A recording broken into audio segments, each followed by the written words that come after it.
Namo Buddhaya. When you're working for your success, when you're trying hard to make your life better, sometimes you may find haters in your way. That is the normal nature of this world. If someone tries to make good to this world, if someone trying to make his life a better one, there will always be haters around him. There will be people who talk to that person to put him down. But how to deal with them? Today, from this Inner Guide Q&A program, we are going to learn how to deal with the hater. Normally, haters are the people who are with negative mindset. They are the people who are with weak mindsets. So, first you have to remember that we cannot avoid each and every hater in our way. We cannot keep their mouth shut because they will always speak. So, what is the best reply for a hater? The best reply is silence. Say nothing, do nothing. Just work on your success. Focus on your goals and just work on that. That is the best reply. Never reply from the words, reply from the actions. So even our great teacher Supreme Buddha had haters. When he was preaching the Dhamma, when he was healing the hearts of the people with the Dhamma, there were people who talked trash about him, who tried to put him down. But Supreme Buddha never replied with anger. Supreme Buddha never replied with resentment. Supreme Buddha never went to argue with them because he knew the best reply for a hater is silence.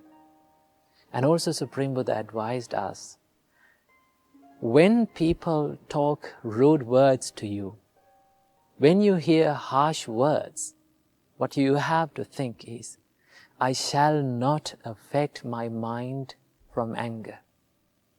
And I will not speak any evil words to them. Instead, I will make my spirituality a pure one.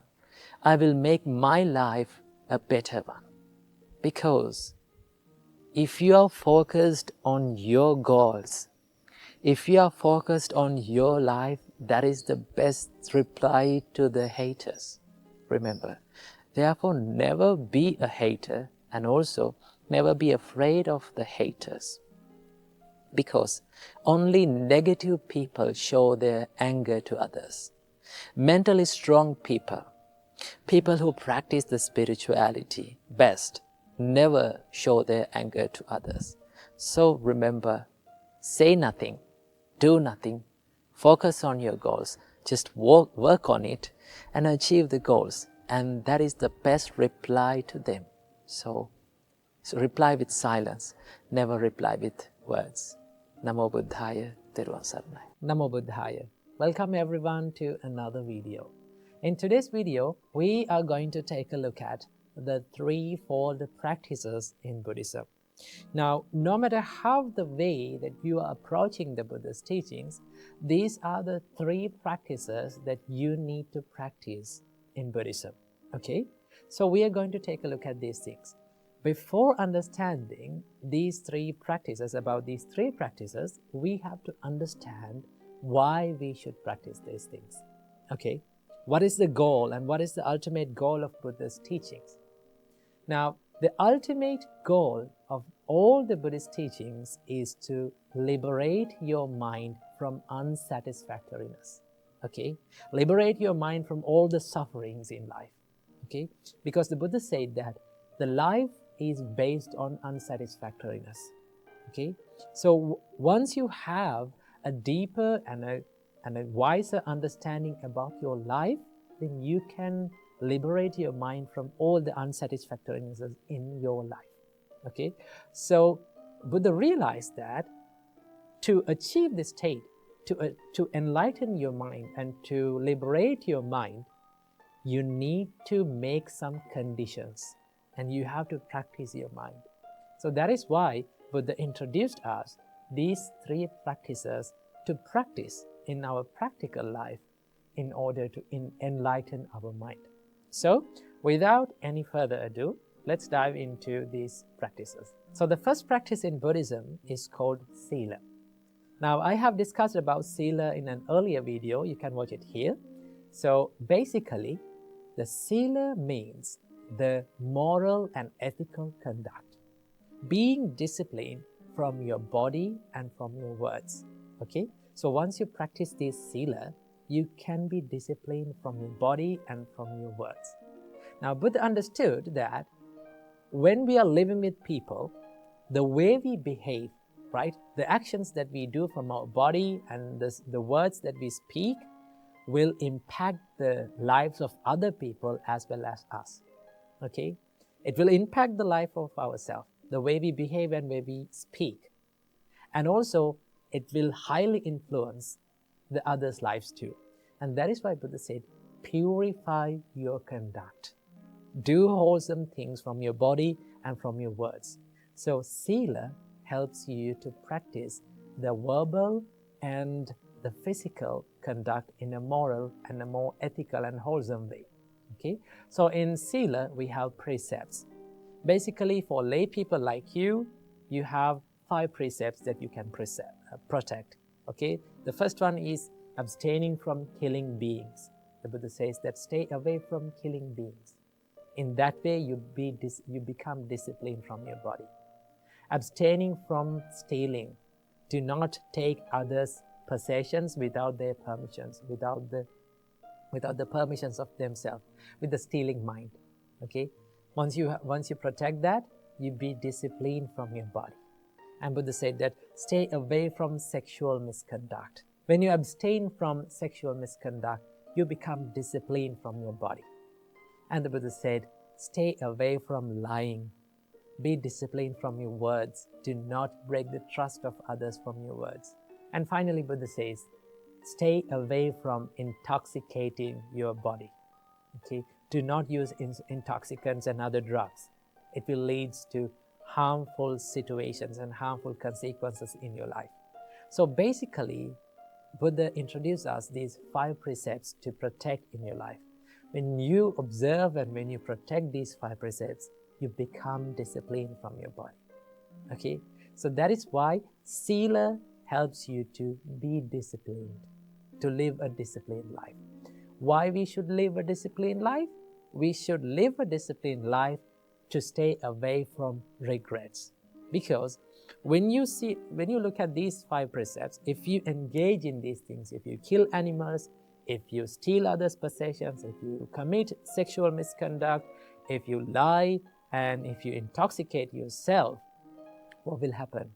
There will be a lot of regrets in your life. And also there will be things that you have to worry about. That is why Buddha says, stay away from these 5 things and you will live a regretless life. Okay? So that is the first practice. Moving on to the second practice, we have Samadhi. Now, Samadhi can be translated as concentration or mental peacefulness inside your mind. Now, remember, this Samadhi is supported by the first practice that is called the Sila. The Buddha said, when you practice Sila or when you live a moral and ethical life, what will happen? You will have less regrets in your mind. You will have no regrets in your mind. Once you have no regrets in your mind, what will happen? It will lead to the mental happiness. Because most of the people, they worry about the things that they have done in the past. Okay?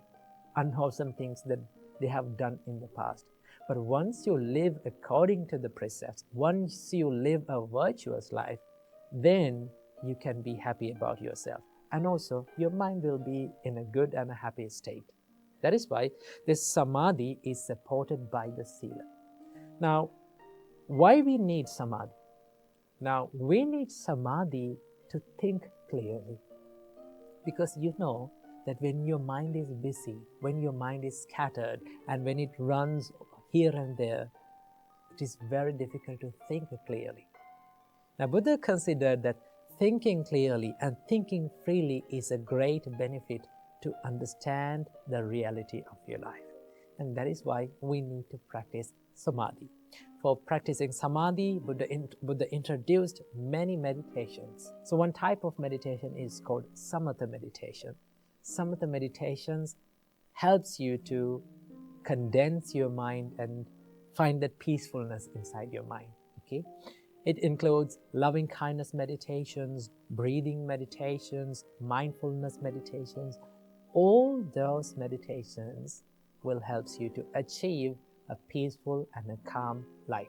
Okay? So, but remember this, to achieve a peaceful and calm life, we have to focus on living a virtuous life, living a disciplined life. Keep that in your mind. So let's move on to the third practice, and this is the final practice in Buddha's teachings. That is called wisdom or Panna in Buddhism. Now, so many people think that knowledge is wisdom. Always remember, knowledge is a part of wisdom, but it is not the wisdom. Now, Buddha explains that you must achieve wisdom from three means, from three types of wisdoms. The first type of wisdom is called Suttamaya Panna. Suttamaya Panna means the wisdom that is gained through learning. Okay, you can learn, you can read, and you can listen to sermons, right? That is called the knowledge. Of course, wisdom has a part of knowledge. And also the second type of wisdom is called Chintamaya Prajna. Chintamaya Prajna is the wisdom that is gained by wisely reflecting. Okay, the wisdom that is gained by wisely reflecting on what you have learned, the reality of your life. When Buddha teaches about the reality of the life, when Buddha teaches about the impermanence and the reality of all the things, you have to wisely reflect on it. Okay, you have to think upon it. And once you think and once you wisely reflect on it, you gain the wisdom. You gain a deeper understanding. Okay, that is called Chintamaya Prajna, the wisdom that is gained by wisely reflecting. And also in the third type of wisdom, this is the most important type of wisdom, that is called Bhavanamaya Prajna, the wisdom that is gained by practicing.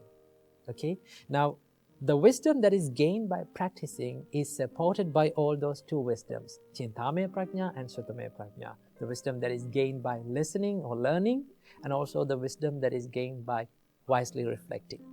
Now Buddha says, when you learn and when you think and when you wisely reflect on it, then you can apply it to your practical life by doing meditations, by doing it practically. Okay, many of the people believe that Bhavanamaya Prajna is only based on meditations. No, Bhavana does not mean only the meditation. It gives the meaning of development or practicing. Okay, so you have to look, how can I apply these Buddha's teachings? How can I practice these things in my practical life? Once you do it, your wisdom will be developed. That is how you practice the wisdom in Buddha's teachings. So basically, these are the three main practices in Buddhism. Sila gives you the ethical and wholesome bodily and verbal conduct. And Samadhi will help you to develop a concentrated and a calmer and a peaceful mind. And Prajna gives you a deeper and a wiser understanding about the reality and our existence and all the experiences that we go through in our life. Once you practice these three practices, you will be directed. Your life will be focused on liberation. Your mind will be well prepared for the liberation and to a deeper understanding about the life. So these are the three practices that we practice in Buddhism. Try to practice these things and try to apply it to your practical life. Wish you all happy and a peaceful life. Namo Buddhaya.